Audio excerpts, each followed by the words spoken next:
Guys இன்றைக்கி டே 5 short number 4. இன்றைக்கி ரொம்ப மனசு உடஞ்சிருச்சு. எப்பவுமே ஒவ்வொரு நாளும் நம்ம இன்றைக்கி 5th டே இன்டர்ன்ஷிப் வந்து நான் டெய்லி ஒவ்வொரு நாளும் வர இன்டர்ன்ஷிப்போட அந்த இன்டர்ன்ஷிப் வரும்போது அந்த ட்ராவலில் இருக்கிற எக்ஸ்பீரியன்ஸை தான் நான் டெய்லி ஷார்ட்ஸாக போட்டுருந்தேன். இன்றைக்கி வந்து ரொம்ப ஒரு கவலையாக இருக்குது எனக்கு இந்த ஷார்ட்ஸை போட்டுறதுக்கு.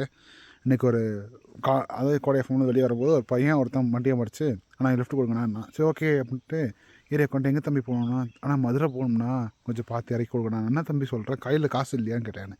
இல்லைண்ணா பாட்டிக்கு உடம்பு சரியில்லை, அதை முதல்லேருந்து பார்க்க வந்தேன் அப்படின்னா. ஓகே தம்பி என்ன படிக்கிற அப்படின்னு. படிக்கலாம்ண்ணா, படிப்பு நிப்பாட்டேண்ணா அப்படின்னேன். சரி வயசு என்னடா கேட்குறேன். வயசு 14ண்ணா அப்படின்றான். 10வது தான் படித்து முடித்தேன், இந்த வருஷம் நான் 12th போக முடியுது, நான் ஸ்கூலுக்கு போகல, படிப்பு விட்டுட்டேன். ஏன்டா தம்பி கேட்டால் அப்பாவுக்கு வந்து அப்பாவுக்கு 2 கால் இல்லைனா ஹேண்டிகேப்ட்டு, மதுரை அந்த பெரியார் பஸ் ஸ்டாண்ட் பக்கத்தில் பிச்சை எடுக்கிறாருண்ணா அப்பா. நானும் கூட அப்பா கூட பிச்சை எடுத்துருக்கேன், ஏதோ தொழிலை கற்றுக்கிட்டு வேலை பார்க்க வேண்டியது என்ன பண்ணிக்கிட்டேன்.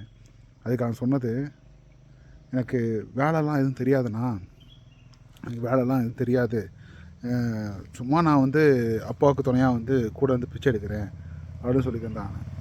மாதிரி கேட்கறதுக்கு மனசு ரொம்ப கஷ்டமாக போச்சு. அதான் வந்து கையில் என்கிட்ட ஒரு காசு இருந்துச்சு, ஒரு 500 இருந்துச்சு. என்னடா பண்ணுறோம்னு கேட்டேன். ஆனால் எனக்கு ரொம்ப பசிக்குது, ஒரு ஒரு வடையும் ஒரு டீயும் ஒன்று வாங்கி கொடுங்க, எனக்கு அது போதும்ண்ணா அப்படின்னா. சரி ஓகேடா, கையில் ஏதாவது செலவுக்கு ஏதாவது வச்சுக்கடா அப்படின்ட்டு 100 மட்டும் கையில் கொடுத்தேன். நான் 500 கையில் தனியாக இருந்துச்சு, அமௌண்ட் இருந்துச்சு, அது கையில் கொடுத்தேன். ஆனால் வேணாண்ணா எனக்கு 100 மட்டும் போதும்ண்ணா, 100 சேஞ்ச் என்கிட்ட இல்லை. சரி ஓகே அப்படின்ட்டு நான் ஜிபேயில் கடையில் சென்ட் பண்ணிவிட்டு பக்கத்து கடையில் வாங்கி கொடுத்து விட்டேன். அவன் பேர் அமீர். யாராவது பெரியார் பஸ் ஸ்டாண்ட் பக்கத்தில் அவனை வந்து பார்த்தீங்கன்னா நான் அவன்கிட்ட நம்பரை கொடுத்து நான் வந்து தம்பி கால் பண்ணேன், வீட்டுக்கு போய்ட்டு கால் பண்ண சொல்லியிருக்கேன். இந்த மாதிரி ரொம்ப அவன் வந்து எதுவும் தெரியல, எமோஷனல்காண்டி பாட்டிக்காண்டி வந்துட்டான். திரும்பி போக தெரில. நான் கொடுத்து ஹெல்ப் பண்ணிட்டேன். இந்த வீடியோ நான் வந்து பப்ளிசிட்டிக்காகவோ எதுவும் போடல.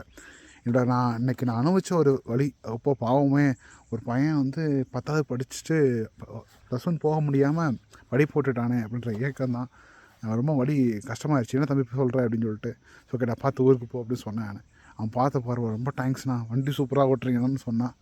அந்த தேங்க்ஸில் சொன்ன வார்த்தை இருக்குது ரொம்ப சாட்டிஸ்ஃபேக்ஷனாக இருந்துச்சு.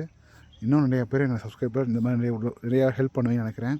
மீண்டும் ஒரு புதிய ஷார்ட்ஸில் சந்திக்கிறேன். பாய்.